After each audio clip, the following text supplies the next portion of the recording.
However wonderful your idea is, it's not a career or business opportunity until you're able to tick off a series of questions. For this lesson, you can save your notes using exercise file 4. To tick off these questions, we'll be largely using the Japanese concept of ikigai, which translates as reason for being. This will evaluate your idea based on what you love, what you're good at, and what you can be paid for. We've already discussed what the world needs in the previous lesson. We would suggest a useful exercise to do at this point is the Myers-Briggs personality test. You can find the link to that in your tools folder. This exercise will not only help you confirm to what extent your purpose and personality are in alignment, but the information here will also help you when developing your personal brand later on. The personality test scores you based on each side of the psychological and emotional spectrum. The criteria largely focus on mind, i.e., are you introverted or extroverted? Energy, are you structured, i.e., have an employee mindset, or intuitive, have an entrepreneurial mindset? Nature, are you a thinker, i.e., you tend to make decisions based on reason and logic, or a feeler, i.e., emotions play a large factor in how you make decisions?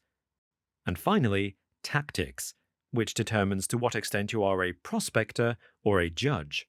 The best thing to do is just take the test and find out which personality type you are. We would recommend that you copy and paste what you think to be the best nuggets of information as bullet points from the introduction, strengths and weaknesses, career paths, and conclusions sections of the website into exercise file 4, and then try to revamp that info into your own words.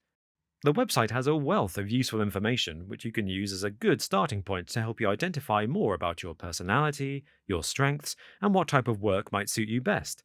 What you'll also find is that the insights you gain from this exercise will also help you when crafting your elevator pitch, which you'll probably quite frequently use in emails, investment pitches, and marketing materials. Once you've done this, you can then evaluate to what extent the results from the test match up with your purpose.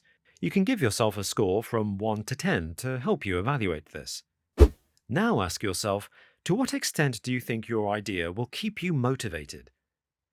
French philosopher Jean-Paul Sartre, famous for his work as an existential philosopher, says that when we resist being who we're meant to be, we cause ourselves the most pain, often ending up ill both mentally and physically, and burnt out from the effort of fighting our own authentic self and living meaningless lives. So, the first question you want to be asking yourself is, how passionate are you about your idea? Will your idea keep you motivated in the long run? The thing about your career that you need to know is that it will be incredibly intense. It will most likely require the large bulk of your focus and time. There will be lots of ups and downs along the way.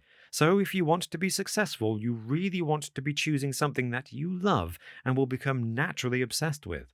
If you're obsessed with the problem that you're trying to solve, and it really aligns with your values of what you want to achieve in life, then that will be the thing that drives you forward. You can give yourself a score from 1 to 10 to help you evaluate this. The second step to helping you evaluate your idea is to assess to what extent do you have the technical skills and knowledge required for this type of work.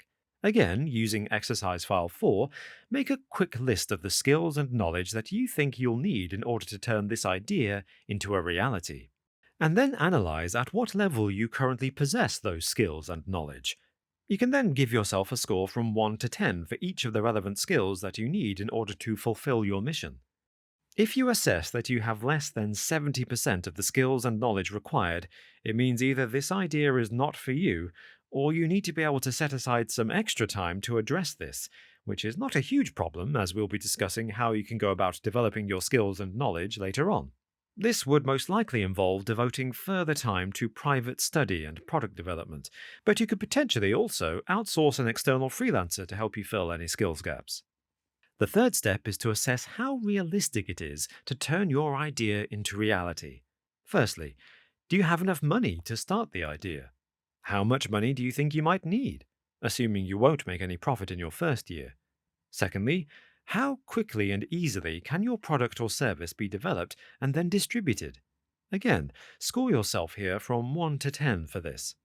Probably the most important question you then need to ask yourself is, what potential does your idea have in order to make money? We'll be discussing budgeting in more detail later in the course, but at this point you may want to think about your monetization strategy.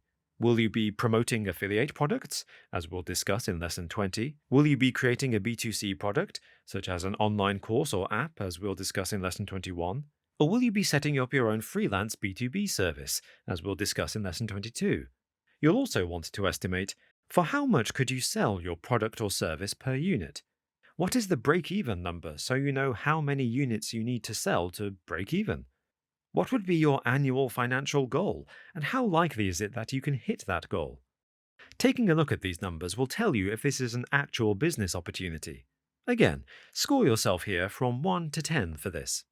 Finally, how lucrative is the market or industry you're selling to?